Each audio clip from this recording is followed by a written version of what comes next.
অবস্থানটা হচ্ছে এরকম যে এটার যে আপনার গাইডিং যে এমওইউটা সেটার মেয়াদ শেষ হয়ে গেছে, সেটা আমরা রিনিউ করবো। এটা হলো প্রথম কাজ, রিনিউ করবো আমরা, রিনিউ করবো। তারপরে স্পেসিফিক প্রজেক্টের ব্যাপারে তো আরো অনেক ডিটেলস আলোচনা লাগবে। তবে বাংলাদেশ অবশ্যই তার নিজের স্বার্থে সিদ্ধান্ত নেবে, এটা আপনারা নিশ্চিত থাকতে পারেন। রিনিউ কি সফরই হবে?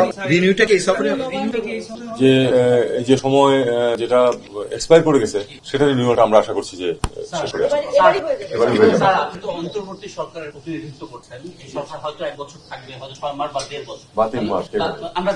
আপনিও জানেন না, আমরাও জানি না। তাহলে আসলে এই সবগুলো আসলে ঠিকই টার্গেট নিয়ে যাচ্ছে। দেখুন, চীনের সাথে বাংলাদেশের যে সম্পর্ক, এটা আসলে খুব সরকার স্পেসিফিক না। ইস্যুস গুলিও আপনারা জানেন যে এটা কোনোটাই 1 মাসের বা 1 বছরের ইস্যু না। ইস্যুগুলিও অনেক দিনে অনেক পিছন থেকে হয়ে আসতেছে।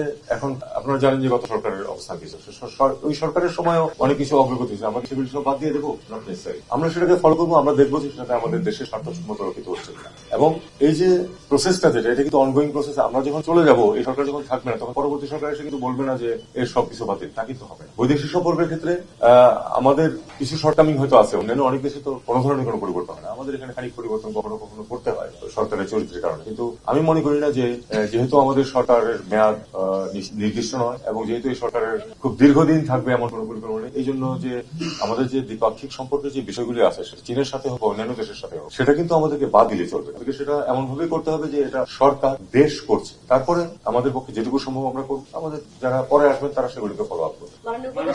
আমার সহকর্মী যে প্রশ্নটি করেছে আমি আরেকটু পরিষ্কার করতে চাই। তিনি বলছিলেন যে তিস্তা নিয়ে চীন অনেক দূর পর্যন্ত ভিজিবিলিটি যাচাই করে তারা এক ধরনের পরিষ্কার বার্তা দিয়েছিল যে আমরা তোমাদের কাজ করতে রাজি আছি আমাদের সাথে। কিন্তু ভারতের সাথে আমার সাবেক প্রধানমন্ত্রী যাওয়ার কারণে বলা উদ্দেশ্য কি তাদের কাছে চলে যায় বা এই ধরনের একটা বিষয় ছিল। এই মুহূর্তে আমরা শুধু কি তাহলে আমাদের তিস্তার যে বলছেন যে নবায়ন করবো শুধুমাত্র যে এমইউ সেখানেই থাকছি, নাকি এটা নিয়ে আমরা ফার্দার একটু অগ্রসর হবো? দেখুন, সার্বিক বিষয় প্রত্যেকটা নিয়ে আলাপ আলোচনা কিন্তু হবে, আলাপ আলোচনা হবে এবং কতটুকু এটা যে এগোনো যাবে আমি এখনো জানি না। কারণ তাদের আগ্রহ আমাদের আগ্রহ সব মিলিয়েই জিনিসটা হবে। তবে এটার যে ওই গাইডিং যে যেটার অধীনে এই জিনিসটা হবে, সেটা কিন্তু আমরা করে আসছি। তারপরে এটা নিয়ে এটা তো প্রজেক্ট নিয়ে নেগোসিয়েশন তো হলো এর পরবর্তী বিষয়। অগ্রগতি হতে পারে, কিছু প্রাথমিক কথাবার্তা হতে পারে।